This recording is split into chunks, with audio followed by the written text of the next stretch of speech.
बैठक आहे, एकंदरीत संवाद बैठकीचं रूपांतर सभेमध्ये झाले, काय सांगाल?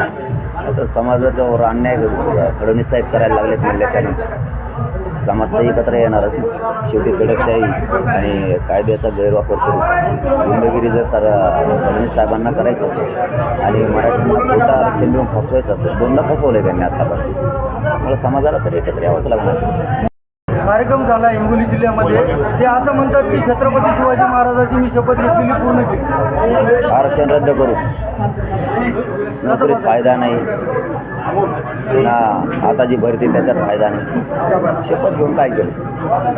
स्थापना करण्यात आलेली त्याच्यामध्ये हे चांगली गोष्ट आहे ना. अरे वा, तुम्हाला अडचणीत आणलं जाऊ शकतं आता पुढच्या काळात. आणि मी अडचणीत येऊ शकत नाही. एसआयटीची चौकशी लावली, काय सांगणार त्याबद्दल? आता आणखीन ती प्रक्रिया व्हायची ना, आधीच काय सांगू ते काय करणार. बरं, तुमची मागणी होती की मराठा युवकावर जे गुन्हे दाखल झाले ते मागे घ्यावं, ते न करता आता तुमच्यावरच गुन्हे दाखल होताना पाहायला मिळतं. नाही मग आता शेवटी इंग्रजांचा विचार चालवायचा म्हणल्याच्या नंतर गृहमंत्र्यांना तसंच वागावं लागणार आहे ना. जनतेवर अन्यायच करावं लागणार आहे. ते करतायत, ते योग्य भूमिका पार पाडतायत.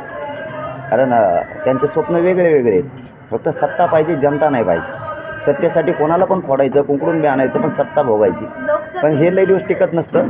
यावेळेस त्यांना कळलं त्याचा जीवनात किती फटका बसला.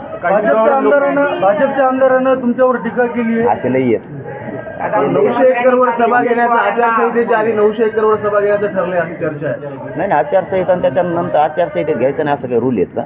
त्यांच्यासाठी एक नियम आणि आमचा एक नियम असं थोडा आहे. कधीही घेऊ शकतो मराठा. वसमतचे विद्यमान आमदार आहेत राजू नवघरे, ते सत्तेत आहेत आणि त्यांनी मुख्यमंत्र्यांना अशी मागणी केली की मराठा समाजावर जे गुन्हे दाखल झाले तरुणांवर ते मागे घेण्यात यावे. पण घेत नाहीत ना फडणवीस साहेब.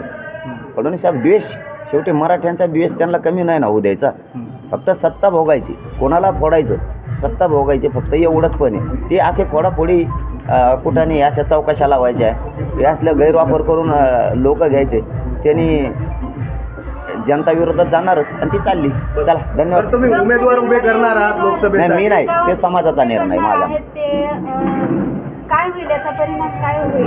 लोकसभेचे जे प्रत्येक गावातून उमेदवार उभे राहणार आहेत, तर केंद्र शासन राज्य शासनाला याचं काय उत्तर? नाही, ते फडणवीस साहेबाला माहिती काय होईल त्याचं. बरं, आपण म्हणाला होतात की गुलालाचा अपमान होऊ देऊ नका वाशीच्या सभेमध्ये, पण मुख्यमंत्र्यांनी अपमान केलाय तुमच्या गुलालाचा, कसं बघता? थोड्या दिवसात कळत आणखीन त्यांना पण. चलो दादा. सभेत काही राजकीय भूमिका जाहीर होणार आहे का? नाही राजकारण